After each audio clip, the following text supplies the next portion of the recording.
2024年注定是电影史上的魔幻之年，有那么一些电影从开场就深埋雷点，散场后观众不由心里骂自己花钱买了个教训。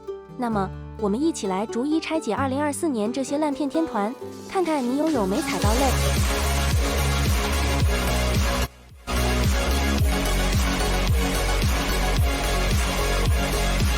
第10名，末路狂花钱。这部5亿档电影《末路狂花钱》票房还是很可观的。贾冰碰到小沈阳，网大的水准，贾有为、贾冰是个抠门到让人怀疑人生的省钱达人，一生存款无数却不舍得花，突然被误诊为绝症。他决定在生命的最后10天里花钱如流水，带着一帮哥们展开了东北中年男人的挥霍之旅，还意外重逢昔日女神谭卓氏，把西红柿首富的内核拷贝粘贴，还丢掉了幽默和深度。花钱扔盒，兄弟翻脸的情节用力过猛，却逻辑不通。贾冰、小沈阳努力表现兄弟情谊，但看起来像大排档里喝多了吹牛。谭卓美则美矣，可角色完全沦为男性梦中情人的工具人。东北方言加抖音风叙事堆砌，土味、尴尬、鸡血齐飞。明明叫末路狂花钱，却变成中年男人的窝囊励志。第9名，戴假发的人。黄教主这部电影的票房着实难堪了点，毕竟也曾经是叱咤内地的霸道总裁。不过黄晓明今年最让大家记忆犹新的，应该是他和他的前女友叶柯的花边新闻吧，闹得满城风雨。戴假发的人的故事，梦中黄晓明曾因父亲的苛责导致应激反应，误杀了一名乘客。多年后，他成为公益律师，在调查一桩少女猥亵案时被人揭穿往事，从此卷入道德与法律的矛盾中。黄晓明努力摆脱油腻形象，却又陷入用力过猛的怪圈，看的人只想喊别演了。案件推进靠良心发现和内心感悟，完全经不起推敲，悬疑部分节奏失控，闪回画面让人眼花缭乱，莫名其妙的感情线，社会议题的肤浅表现，让人感叹这是悬疑片的自杀式表演。第8名，一人之下。我以为乌尔善自从拍了《封神》之后就摆脱了以前拍烂片的习惯了，没想到这部《一人之下》又让人刮目相看。《一人之下》的原著还是很棒的，去年的连续剧版本也不错。不过这部电影白白浪费了好题材。电影主要是张楚岚、胡先叙事，隐藏艺人身份，却因身世秘密被揭露而卷入门派争斗，各大艺人势力登场混战，他也逐渐揭开气体源流的谜底。对于一部科幻电影，却视觉灾难，特效廉价，五颜六色的光污染充斥全片，角色飞来飞去的打斗像是散装漫威的滑稽表演，对原作魔改的太随意，把宝儿姐削成战五渣，还用 AI 动画代替关键剧情，粉丝痛骂背叛原作。同时格调也是三俗喜剧，生硬插入低俗笑话，仿佛在试探观众的下限，冗长无聊的对白让人如坐针毡。第7名，云边有个小卖部。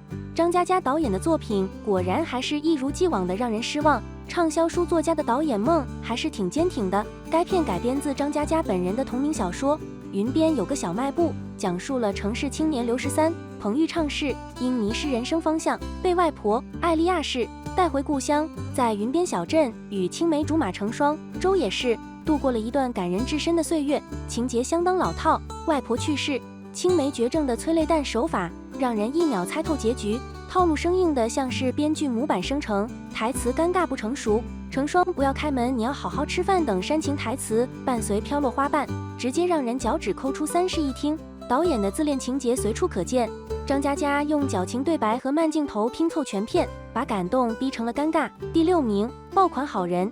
宁浩这几年的作品真是划水，这次拉上了葛大爷，我觉得观众才是真正的好人，这样的电影都去捧场。电影的剧情也很简单，出租车司机张北京，葛优因一段争执视频意外走红，体验了名利沉浮后，他重新找回生活的真谛。整部电影的故事空洞，像极了一锅春晚式的鸡汤电影，把现实深度煮成和稀泥的江湖，人设让人实在喜欢不起来。葛大爷扮演的张北京自私、矫情又无厘头，全片靠尴尬行为支撑。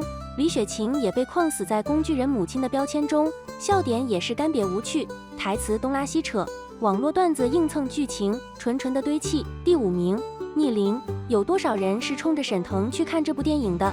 不过这部电影含腾量也不足，而且味道也并非香甜。沈腾饰演的黑帮小头目尊飞，在充满机遇与危机的澳门，试图打造属于自己的权力帝国。然而，昔日兄弟的背叛、神秘富商的操控和爱恨交织的感情线，让他的计划一败涂地。这部电影的名字叫《逆鳞》，但实际表现更像是脱灵，剧情敷衍了事，黑帮斗争被简化成儿戏，完全没有紧张感。大场面的缺失让所谓的大杀特杀沦为过家家。沈腾努力尝试突破搞笑标签，却因剧情平庸而无力挽救整片。沈腾的大佬形象也是让人忍不住想笑。张雨绮的美人老板被刻画得毫无深度，形象僵硬。导演似乎想致敬吴宇森、王家卫，结果硬生生把片子拍成四不像。这部电影的最大问题在于，表面想做出深沉的黑帮片，骨子里却是敷衍的商业作品，徒有其表，潦草啊。第4名，传说。看看近些年成龙的作品，《狂怒沙暴》《龙马精神》《急先锋》，水平真是太稳定了，稳定的辣眼睛。电影讲述的是考古学家房教授成龙氏偶然发现神秘古玉，穿越千年，化身汉军将领，与匈奴公主娜扎氏展开了一段旷世情缘，并守护家国安危。这部史诗巨制在观众心中迅速变成烂片奇谈，特效是灾难级别的。AI 年轻版成龙画风廉价，仿佛游戏 CG 植入电影，令人出戏。AI 发展这么迅速，为什么特效还这么差？怎么能如此偷工减料呢？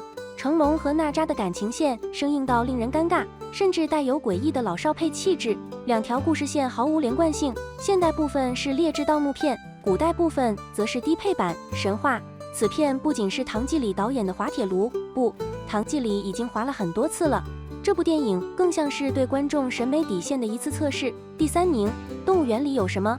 当听到包贝尔主演这3个字，心中就有隐隐的不祥的预兆。包贝尔也没辜负烂片之王的称呼。电影讲述了包贝尔饰演的社畜识途，接手一座濒临倒闭的动物园，和员工们一起展开了一场救援行动，真是一部低幼喜剧。电影充斥着网络段子和低俗笑料，甚至不如一部及格的儿童剧，剧情缺乏合理性，各种强行煽情更让人如坐针毡。